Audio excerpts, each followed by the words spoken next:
The nucleus of an atom consists of neutrons and protons that are held together by the strong nuclear force. If individual neutrons and protons combine together to form the nucleus of an atom, a tiny percentage of their mass completely disappears from the universe. This is possible because mass is a form of energy related by the equation E is equal to mc square.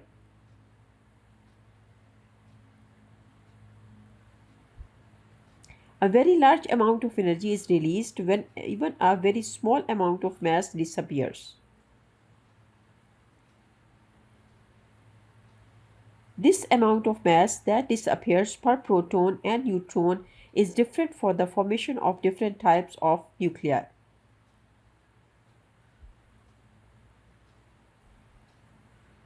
Suppose we arrange different nuclei in a row based on their total weight, with the lightest nuclei on the left and the heaviest nuclei on the right. The weight of each nucleus is determined by the sum of the protons and neutrons. The number of protons in the nucleus of each atom determine what kind of element it is. Suppose we show how much mass needed to disappear per proton and neutron in order for each nucleus to form out of individual neutrons and protons.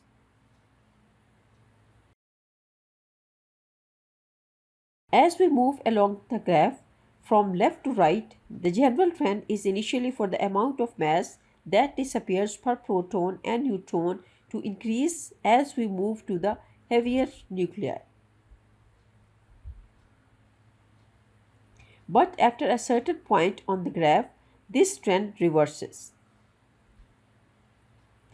For elements heavier than iron, as we move further to the right on the graph, the amount of mass that disappears per proton and neutron decreases as we move to the heavier element. When the nuclei of certain elements on the left part of the graph fuse together, more mass disappears from the universe and the energy of this mass is released in the form of photons.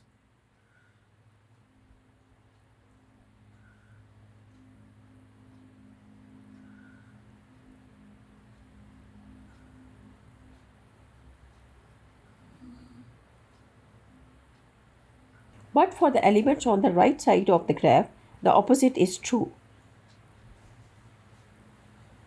Nuclei of these elements fuse together, the total amount of mass increases.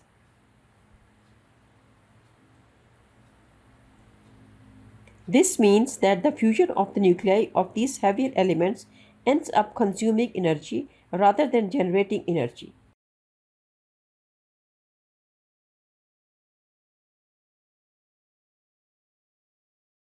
In general, nuclei typically do not fuse together because the positively charged protons cause the two nuclei to electrically repel one another. Nuclei can fuse together if the repulsive forces of the positively charged protons are overcome. As they are inside the intense pressure and temperature of a star, the star generates light and releases energy by fusing the lighter elements together.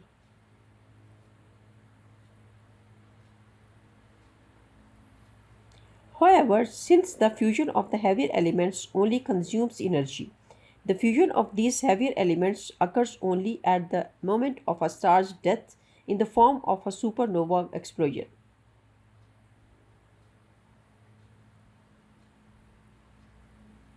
During a star's normal lifespan, only elements lighter than iron can fuse together.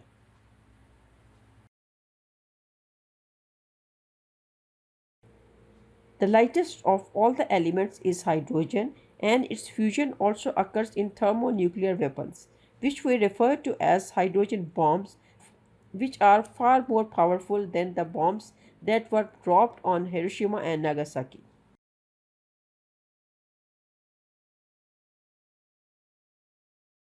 The primary explosion compresses the hydrogen together, causing it to fuse into helium. The hydrogen fusing into helium releases a very large amount of energy, thereby creating a much larger secondary explosion. Nuclei fusing together which we refer to as nuclear fusion, only plays a role in the secondary explosion. The primary explosion is created through the opposite phenomena, that of a nucleus splitting apart, which we refer to as nuclear fission.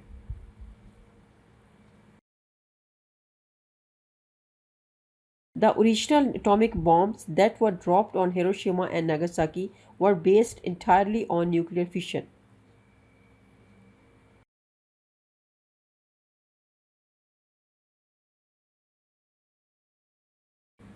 As discussed earlier, when the heavier elements fuse together, the total amount of mass increases, and this therefore consumes energy.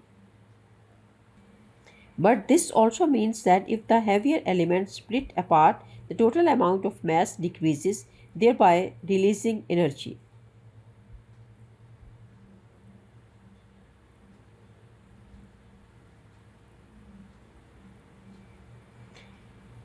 This fission reaction releases most of its energy as the kinetic energy of daughter nuclei. Nuclei typically do not split apart on their own because the neutrons and protons inside the nucleus are held together by the strong nuclear force.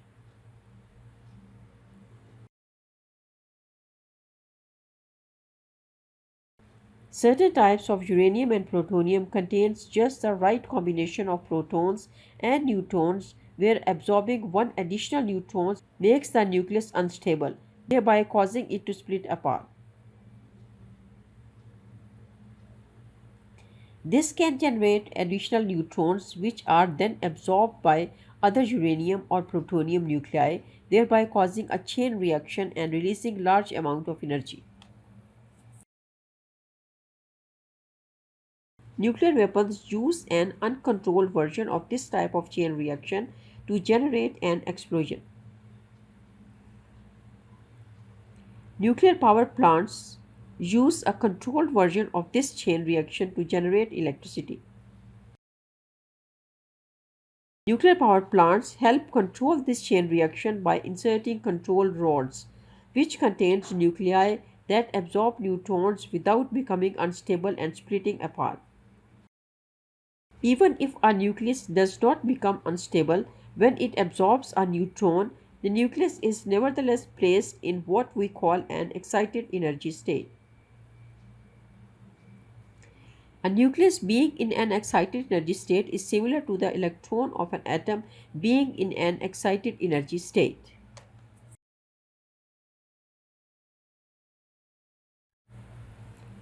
The nucleus of an atom can be excited into specific higher energy levels, and the values of these energy levels are unique for each type of atoms.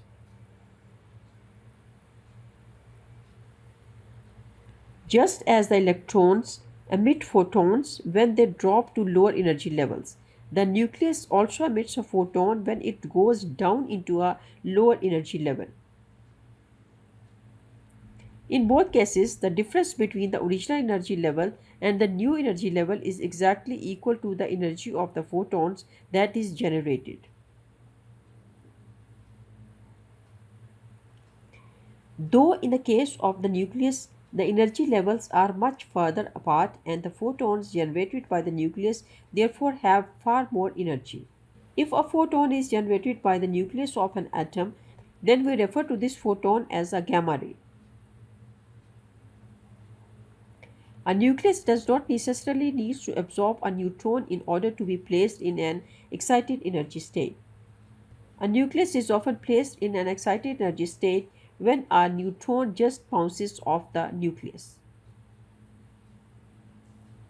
A neutron can bounce many times and travel a long distance through a solid material before it is finally absorbed by one of the nuclei. The probability of the neutron being absorbed during the collision with a nucleus of an atom depends on the type of atom and on the neutron speed. An example of a good neutron absorber is B510. Some atoms are much better at absorbing neutrons than others. Also, the general rule is that slower neutrons are more likely to be absorbed. A neutron will slow down the most rapidly when it bounces off the nucleus of a hydrogen atom. A neutron bounces off the nuclei of an element other than hydrogen is similar to a small ball bouncing off a large ball. The small ball will bounce off the large ball with almost the same speed as it had before. On the other hand, the ball is most likely to lose the most speed if it collides with another ball with the same mass. Momentum. This is what happens when a neutron collides with a hydrogen nucleus. Since a hydrogen nucleus consists of just a single proton, which has about the same mass as a neutron. Although a neutron loses some of its speed each time it bounces off the nucleus of an atom, this never causes the neutron to stop completely.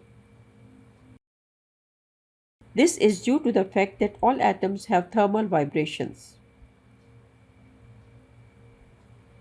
If the neutrons were to be moving slower than these vibrations, then the collision with the nuclei of the atoms would cause the neutron to speed up. A fast neutron will slow down only until it has the same energy as the energy of the thermal vibrations of the surrounding atoms.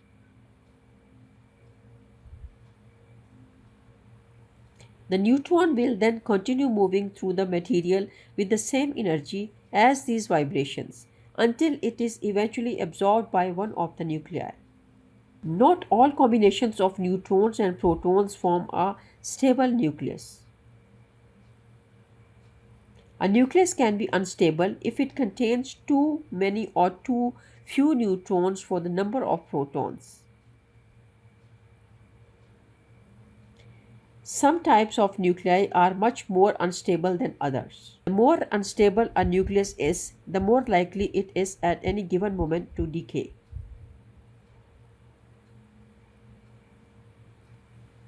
Each type of unstable nucleus has its own methods for decaying.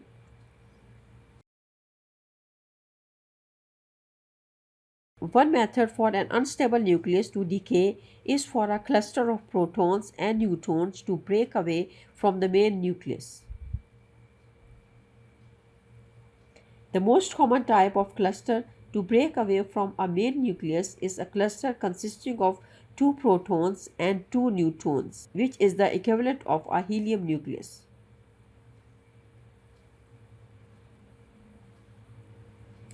Another common method for an unstable nucleus to decay is for one of the neutrons to turn into a proton by emitting an electron and a particle called an electron antineutrino.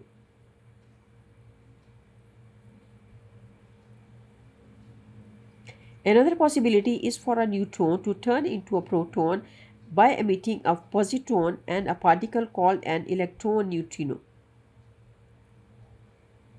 Another possible event is for the nucleus to capture an electron, causing one of the proton to transform into a neutron and to emit an electron neutrino.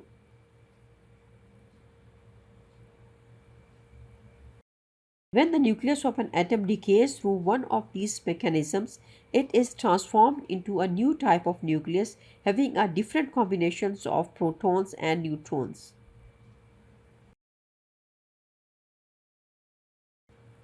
The new nucleus may itself be either stable or unstable, depending on what combination of protons and neutrons it has. If it is unstable, then it will keep decaying until it is eventually transformed into a stable nucleus. Regardless of it, the newly produced nucleus is stable or unstable. It may be in an excited energy state when it is created. As was discussed earlier, if a nucleus is in an excited energy state, then it will eventually fall into a lower energy state and emits a photon which we refer to as a gamma ray. When an incoming gamma ray interacts with an atom, one of the four things can happen. A gamma ray can pass through the atom with no effect. A low energy gamma ray may be absorbed by one of the atom's electrons, causing the gamma ray to disappear and to transfer all its energy to the electrons. A higher energy gamma ray may just transfer some of its energy to one of the atom's electrons, therefore causing the gamma ray to change direction.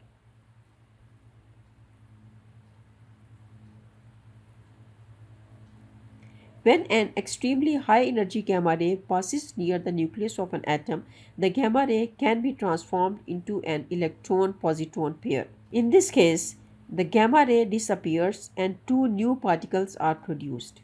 These two new created particles are said to be entangled with one another.